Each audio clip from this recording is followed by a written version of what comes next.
चलो बोलो बच्चों। चलो बच्चों, तो आज जो है हम लोग लेक्चर नंबर 5 लेकर के आए हैं, किसका? इलेक्ट्रोमैग्नेटिक वेव, जो कि आज का हमारा लास्ट लेक्चर होगा। इसमें कुछ है नहीं, सिर्फ और सिर्फ क्या है? डेफिनेशन है। ठीक है, क्या है? डेफिनेशन है। देखो चैप्टर का नाम क्या था? Electromagnetic wave. लेकिन एक्चुअल में अभी चैप्टर का नाम था तो इलेक्ट्रोमैग्नेटिक वेव, लेकिन हम लोग जो है इलेक्ट्रोमैग्नेटिक वेव का डेफिनेशन अभी तक नहीं लिखे। लिखे क्या? नहीं लिखे हैं। तो आज जो है हम लोग सबसे पहले थोड़ा सा इलेक्ट्रोमैग्नेटिक वेव क्या होता है, मैक्सवेल क्या बताया। देखो हम क्या बताए थे कि सबसे पहले जो है इलेक्ट्रिक फील्ड से मैग्नेटिक फील्ड से इलेक्ट्रिक फील्ड बनता है, ये सब बताया था। लेकिन मैग्नेटिक फील्ड से इलेक्ट्रिक फील्ड बनता है ये नहीं बताया था, इसको मैक्सवेल बताया। प्लस में अलग अलग जगहों पे क्या था, अलग अलग प्रकार से हम लोग को क्या किया गया था, वेव को पढ़ना पड़ रहा था। लेकिन सबको एक साथ समराइज कर दिया इलेक्ट्रोमैग्नेटिक वेव में। कौन? मैक्सवेल। कौन किया? मैक्सवेल किया। ठीक है ना। तो मैक्सवेल जो है इलेक्ट्रोमैग्नेटिक वेव को समराइज कर दिया। अरे क्या कर दिया? समराइज कर दिया। तो हम लोग को यहाँ पर पढ़ना है। अब ये जो देख रहे हो फर्स्ट दिन से ये चल रहा है, ये वाला आ रहा है ना, फर्स्ट दिन से gamma ray, X ray, ultraviolet, visible. ठीक है ना। अब कुछ यहाँ पर देखो रे लड़का रे, जी सर। सब ये पेन की पढ़ाई है ना। जी सर। देखो चलो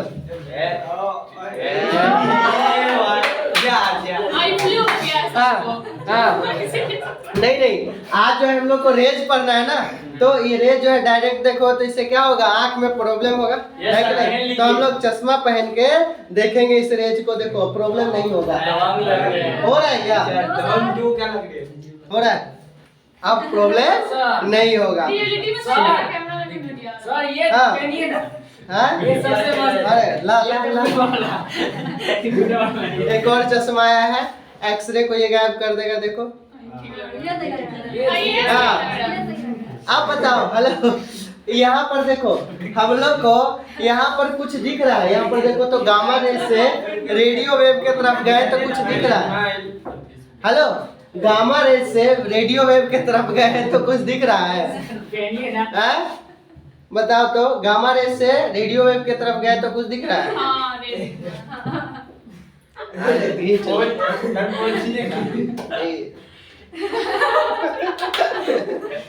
खींच लिया। नहीं नीचे ऐसा रुक जाइए। फिल्टर क्या होता है? चलो सुनो, अब चलो मजाक छोड़ो, पढ़ लेते हैं। ठीक है, एक बात बताओ, यहाँ पर कुछ दिख रहा है। देखो तो गामा रेज से रेडियो वेव के तरफ गए तो कुछ तुमको इसमें फर्स्ट लेक्चर से हम डाल रहे थे, इसका मतलब था, इसलिए ऐसे नहीं डाले थे। इसका मतलब था, क्या मतलब था? देखो तो गामा रेज में ये देखो तो ये जो रेज आ रहा है इस तरह से क्या है, काफी पास है। क्या दिख रहा है? जैसे जैसे जैसे जैसे आगे की तरफ बढ़े रेडियो वेव के तरफ, तो इसका क्या होते जाएगा, फ्रीक्वेंसी कम होते जाएगा। देख रहे हो यहाँ पर फ्रीक्वेंसी बहुत ज्यादा है। फ्रीक्वेंसी ज्यादा है तो ये जल्दी जल्दी जल्दी जल्दी ऐसे कर रहा है। अरे आया समझ में? फ्रीक्वेंसी ज्यादा है तो देखो यहाँ पर ज्यादा फ्रीक्वेंसी, और जैसे जैसे रेडियो वेव के तरफ गए तो फ्रीक्वेंसी धीरे धीरे कम होते गया। समझ में आया? तो इसीलिए इसको हम लोग जो है शुरू से ही डाल रहे थे। लेकिन इसका सारा जो है डिफिनीशन, गामा रे क्या होता है, एक्सरे क्या होता है, ये सब हम लोग आज पढ़ेंगे। ये सब को एक साथ क्या बोलते हैं? Electromagnetic wave. क्या बोलते हैं? Electromagnetic wave. तो सबसे पहले हम लोग देख लेते हैं इलेक्ट्रोमैग्नेटिक वेव का डिफिनीशन। तो देखो इलेक्ट्रोमैग्नेटिक वेव याद करो, 11th में भी केमिस्ट्री में सेम डिफिनीशन पढ़ाए थे। 11th में भी केमिस्ट्री में सेम डिफिनीशन पढ़ाए थे। 11th में केमिस्ट्री में क्या पढ़ाए थे, डिफिनीशन याद है?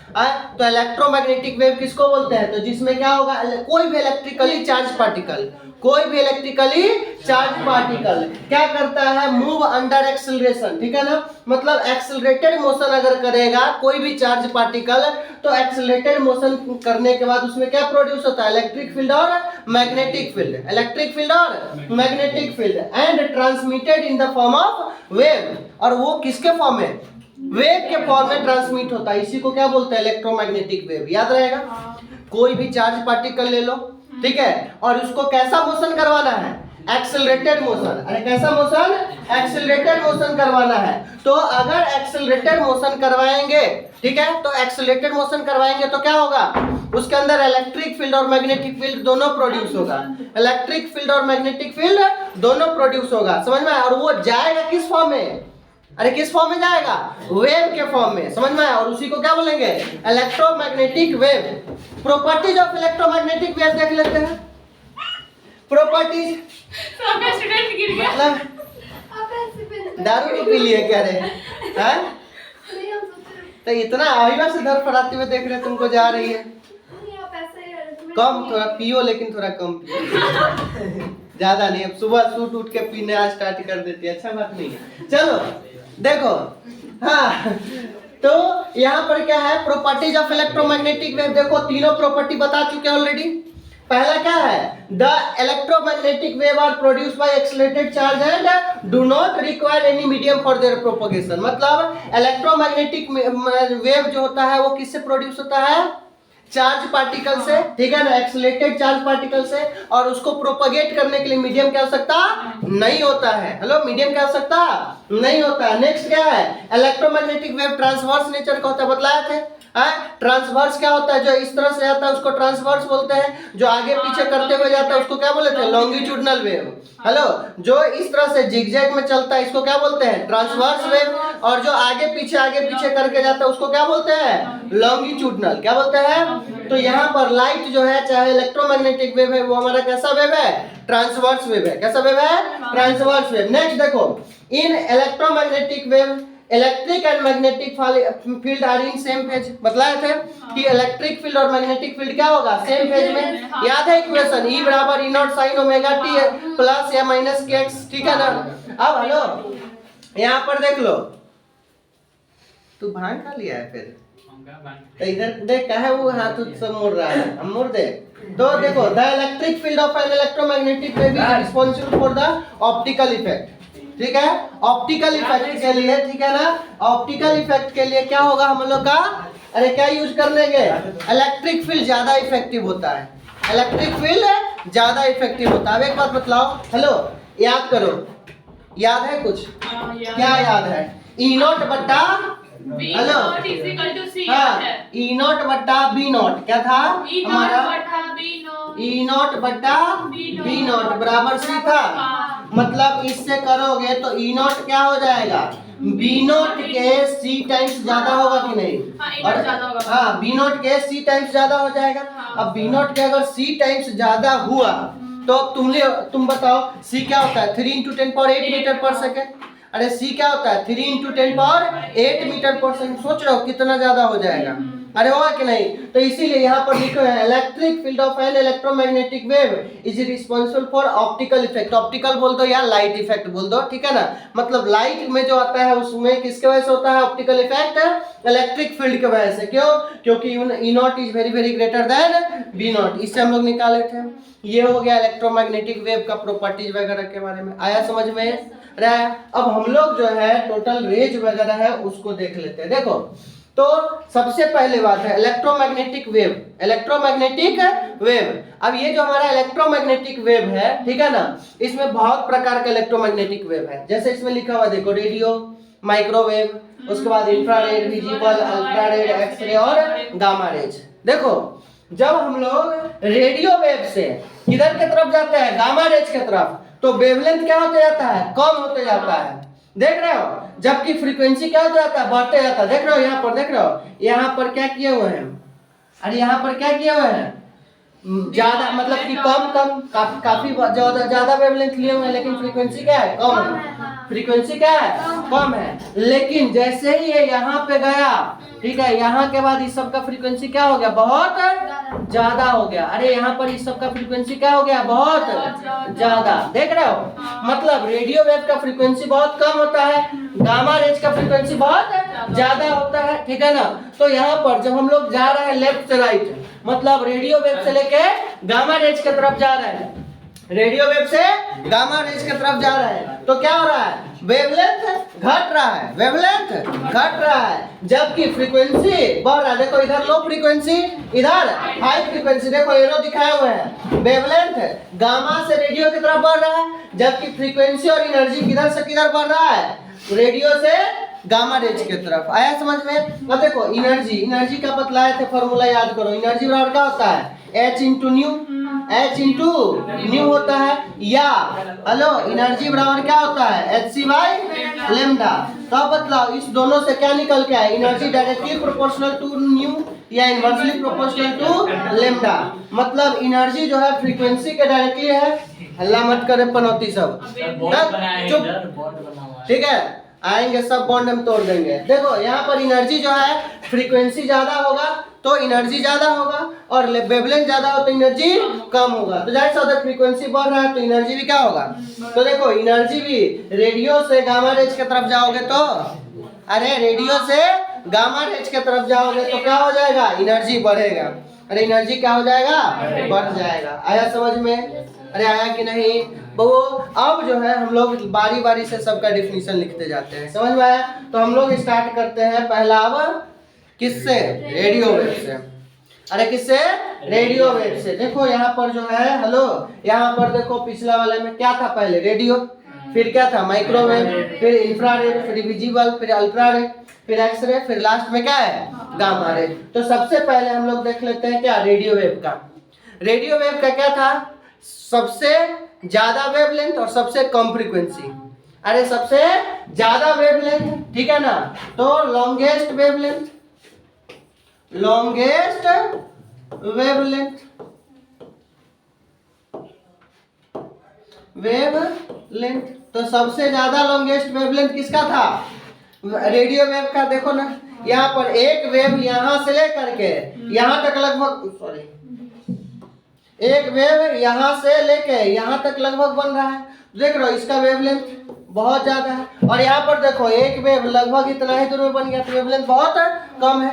तो सबसे ज्यादा लंबा वेवलेंथ किसका होगा, रेडियो वेव का। अरे किसका होगा, रेडियो वेव का। उसके बाद क्या लिखा हुआ है, प्रोडक्शन, कि प्रोडक्शन मतलब कैसे बनता है। तो बनता कैसे है, तो accelerated motion of charge in conducting wire. जो कंडक्टिंग वायर हो ना उसमें अगर चार्ज को एक्सेलरेट करवा दो तो क्या बन जाएगा, रेडियो वेव। जैसे एंटीना उंटीना सब होता है ना, तो उसमें चार्ज एक्सेलरेट करते हुए जाता है, तब रेडियो वेव जनरेट होता है। समझ में आया? फ्रीक्वेंसी रेंज होता है इसका कितना, 500 किलोहर्ट्ज से 1000 मेगाहर्ट्ज, 1000 मेगाहर्ट्ज होता है, ठीक है। उसके बाद यूज कहाँ पे इसको करते हैं, तो रेडियो और टेलीविजन कम्युनिकेशन सिस्टम में इसका यूज किया जाता है। ये सब याद रखने वाला, इसमें कुछ खास समझने वाला नहीं है, ठीक है ना। नेक्स्ट है टीवी का रेंज क्या होता है, तो 54 मेगाहर्ट्ज से 890 मेगाहर्ट्ज। और रेडियो अगर तुम लोग लगाए होगे वो वाला, ठीक है ना, पुराना जमाना वाला होगा रेडियो किसी के पास, तो उसमें देखना चैनल का रेंज 88 से 108 मेगाहर्ट्ज के बीच में ही होता है। समझ में आया? अब तो हम भी भूल गए, ठीक है ना। बहुत सारा मतलब कि एफएम आता था, ठीक है ना, उसमें सबका अलग अलग फ्रीक्वेंसी होता था। 93.4 पे रेडियो मतलब रेडियो मिर्ची था, समझ में आया कि नहीं।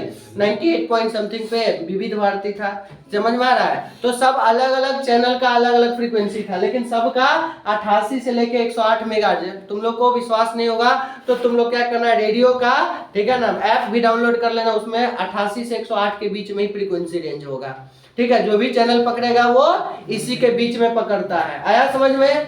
नेक्स्ट है रेडियो वेव का, समझ में आया? तो ये हो गया हमारा रेडियो वेव। क्या हो गया, रेडियो वेव। नेक्स्ट है रेडियो वेव के बाद क्या है, माइक्रोवेव।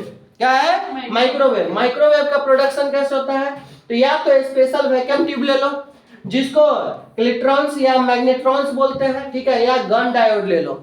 इस तीनों में से किसी से भी क्या प्रोडक्शन कर सकते हो, माइक्रोवेव। क्या प्रोड्यूस कर सकते हो, माइक्रोवेव। समझ में आया?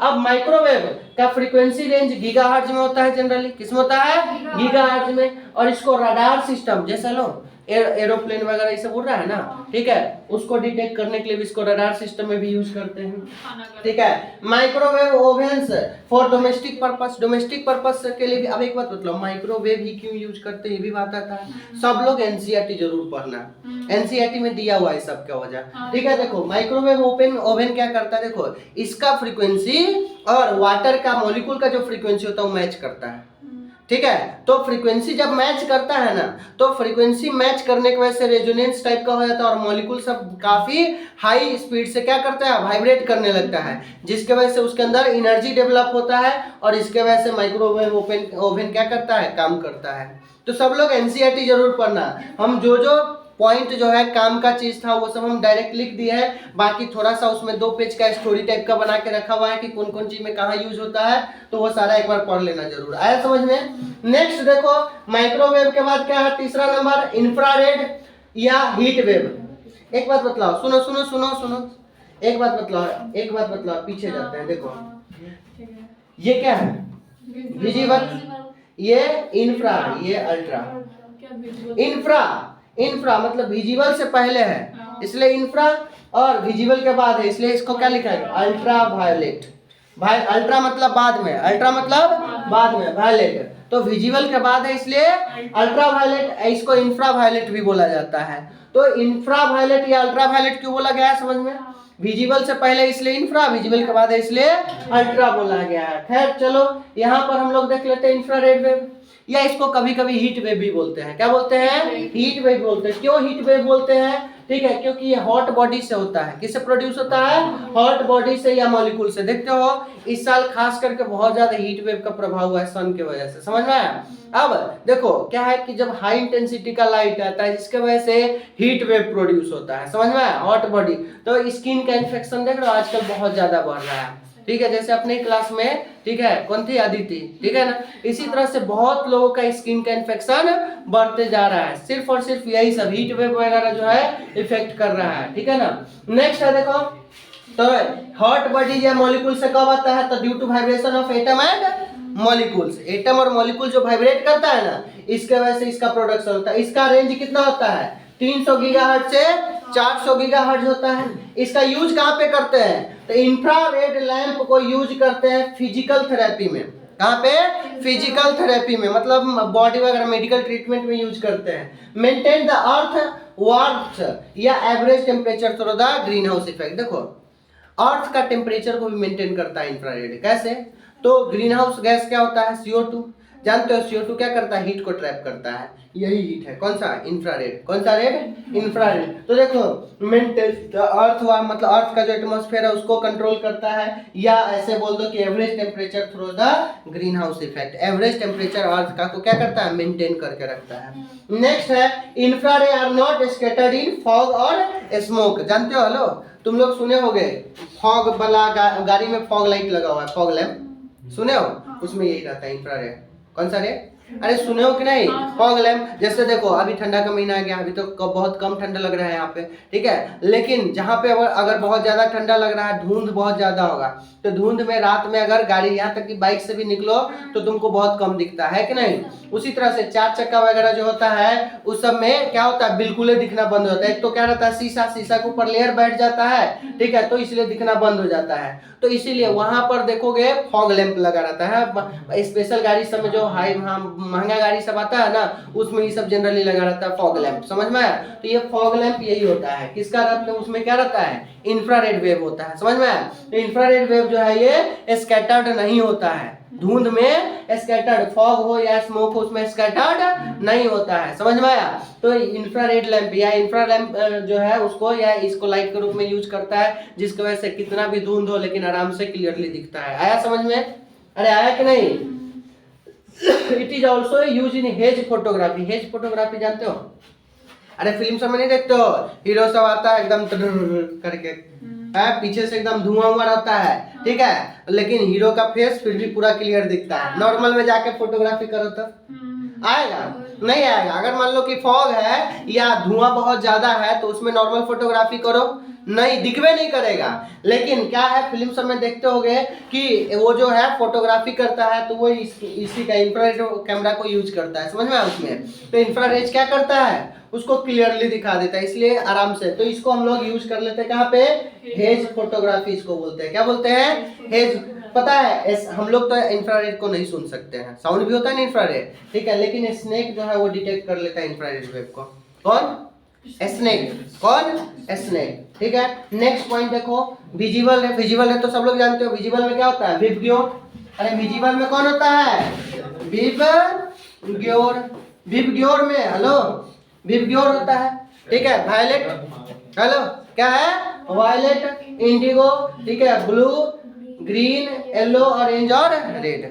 हेलो अब देखो यहाँ पर एक्चुअल में हम लोग जो पढ़ रहे हैं, ठीक है ना, ये उल्टा होगा, ठीक है ना। पहले रेड होगा, फिर ऑरेंज, फिर येलो, फिर ग्रीन, ब्लू, ये क्या कहते हैं, इंडिगो, फिर वायलेट। रेड का वेवलेंथ सबसे ज्यादा होता है। वेवलेंथ रेड का क्या होता है, वेवलेंथ क्या होता है, ज्यादा होता है। रेड का वेवलेंथ ज्यादा, देखो हेलो रेड का वेवलेंथ ज्यादा होता है, समझ में आया। और देखो हेलो यहाँ पर ऐसे था, पहले क्या था, इंफ्रारेड था। इसके बाद क्या था, विबग्योर में ऐसे नहीं, विबग्योर उल्टा लिखो, VIBGYOR, विबग्योर, समझ में आया।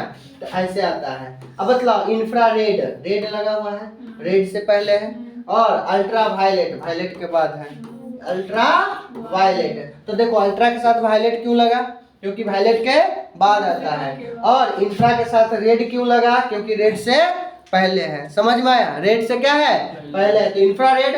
और अल्ट्रा वायलेट क्यों लगा, क्योंकि वायलेट के बाद है, समझ में आया। तो ये हो गया हमारा किसके बारे में, इन विजिबल रेज का। तो विजिबल रेज का सबसे पहले प्रोडक्शन कैसे होता है, तो देखो प्रोडक्शन के लिए सोर्स कौन कौन होता है, तो या तो ट्रांजिशन, याद है एटम था और एटम में अलग अलग ऑर्बिट था, याद है। और इलेक्ट्रॉन जब क्या करता है, हायर ऑर्बिट से लोअर ऑर्बिट या लोअर ऑर्बिट से हायर ऑर्बिट जाता है, तो ये क्या करता है, ये वेव को इमिट करता है। और ये वेव अगर तुम्हारा याद है, पहला था क्या, लाइमन सीरीज, दूसरा बामर, तीसरा बास्चन, ठीक है ना, ब्रैकेट, पीफन, हम्फ्री, याद है। तो याद करो विजिबल रेज किस में था, लाइमन में कि बामर में कि पास्चन में, बामर में था। अरे क्या था, बामर में। तो यहाँ पर देखो ये क्या होगा, हेलो यहाँ पर जब इलेक्ट्रॉन ट्रांजिशन करेगा, during transition of electron transition करेगा हायर से लोअर, हाई एनर्जी से लो एनर्जी, तो ये वेव रेडिएट करता है। और जब ये वेव जो है बामर सीरीज का होगा तो वो तुम्हारा कैसा रेज देगा, विजिबल रेज, या हमारा सनलाइट वगैरह तो है ही, समझ में आया। नेक्स्ट है फ्रीक्वेंसी का रेंज होता है इसका 4 × 10⁻14 हर्ट्ज से लेकर के 7 × 10⁻14 हर्ट्ज तक। और ये क्या करता है, sensation to see any object, कोई भी ऑब्जेक्ट को देखने के लिए सेंसेशन क्रिएट करता है, तो हम लोग देख पाते हैं। आया समझ में, अरे आया। नेक्स्ट देख लो, नेक्स्ट क्या है हमारा, नेक्स्ट क्या है, ultra violet rays, UV rays, क्या है, खाली डिफिनीशन है, इसमें कुछ ये मतलब कि समझने वाला कुछ खास नहीं है। अल्ट्रा वायलेट क्यों लगा हुआ है, समझ में आ गया, क्योंकि वायलेट के बाद आता है इसका स्थान, समझ में आया, इसलिए अल्ट्रा वायलेट रेज हो गया, समझ में आया। तो यूवी रेज इसको बोलते हैं शॉर्टकट में प्रोडक्शन, या तो स्पेशल लैंप होता है, नहीं तो बहुत ज्यादा हॉट बॉडीज ले लो, या वेल्डिंग आर्क जो वेल्डिंग नहीं करता है, हाँ देखते होगे वो सब एक चश्मा पहन के मोटा काफी ग्लास उसमें रहता है, क्योंकि यूवी रे बहुत खतरनाक होता है, समझ में आया, इसलिए वो मोटा ग्लास यूज करता है, ताकि देखो हम लोग भी ग्लास रखे हुए हैं फिर से तो यूवी रे जो है, यूवी रे से प्रोटेक्ट करने के लिए ग्लास पहनना बहुत जरूरी है, आया समझ में।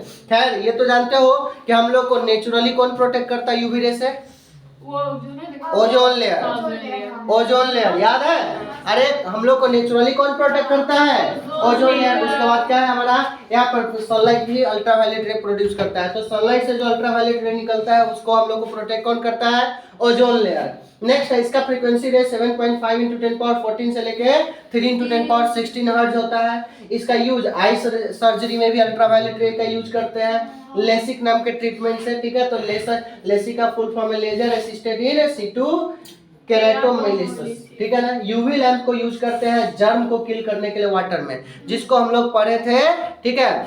क्या बोलते हैं इसको, जब जर्म को किल कर देते हैं तो इसको क्या बोलते हैं, स्टेरलाइजेशन, क्या बोलते हैं, याद है बतलाए थे, स्टेरलाइजेशन का मतलब, हेलो बोल मत, स्टेरलाइजेशन का मतलब क्या बतलाए थे, चुप।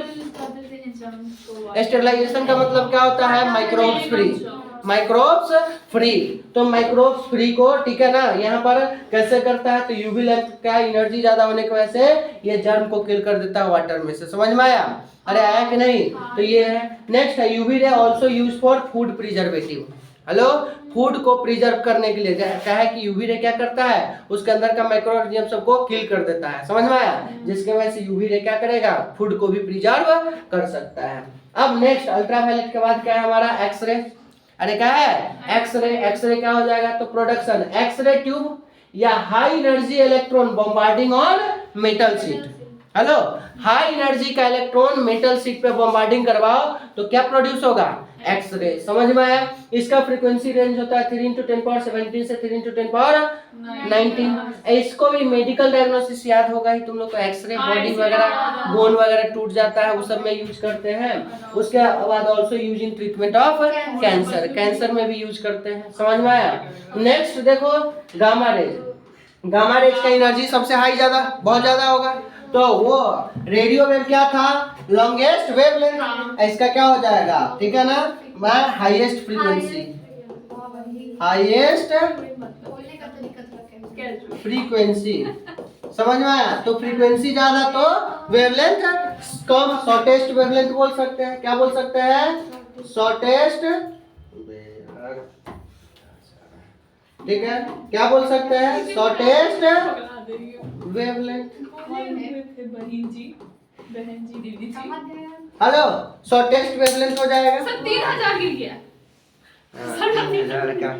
चलो, तो तुम लोग को पढ़ने का मन नहीं, गलिया रही होगे अंदर से, इसीलिए गिर रहा है, कह रहा है कि अब हम गाली नहीं सुनेंगे, मारकर को भी बुरा लगता है ना यार।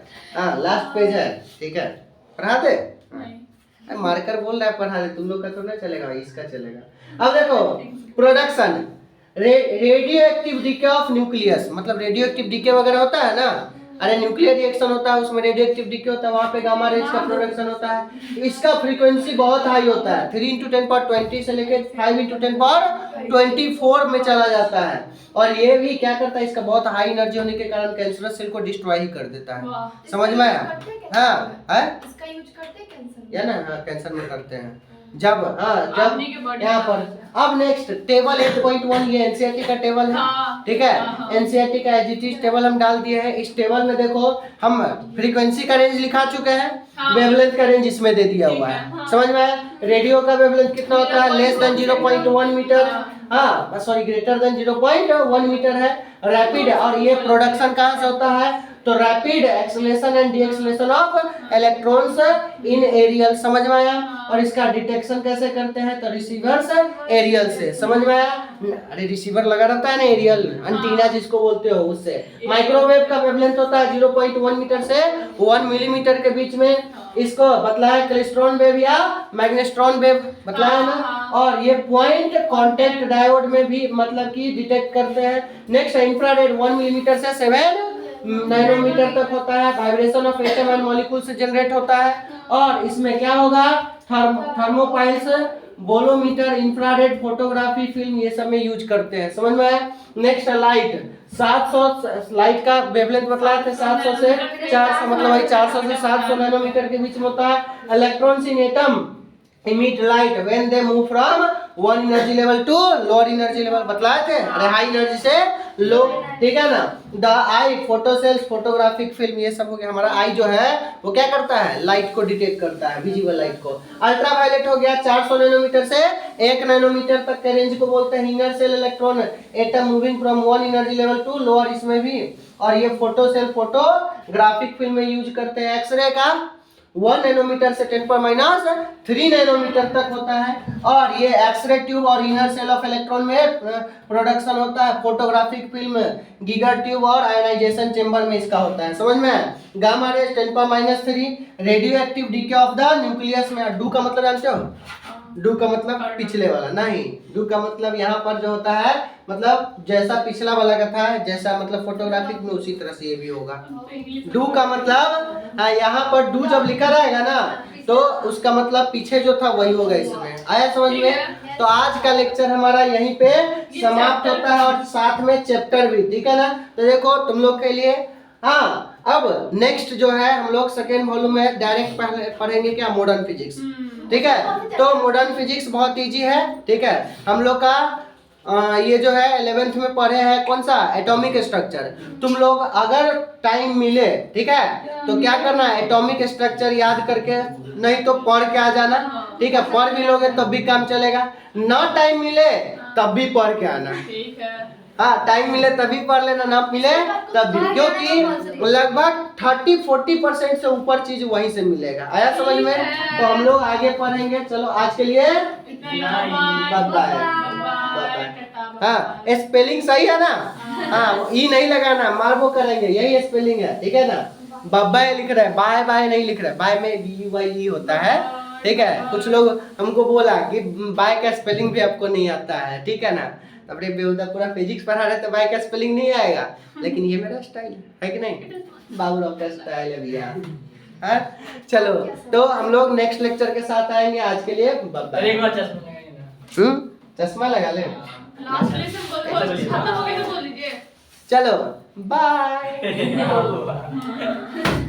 कुछ टूटना है।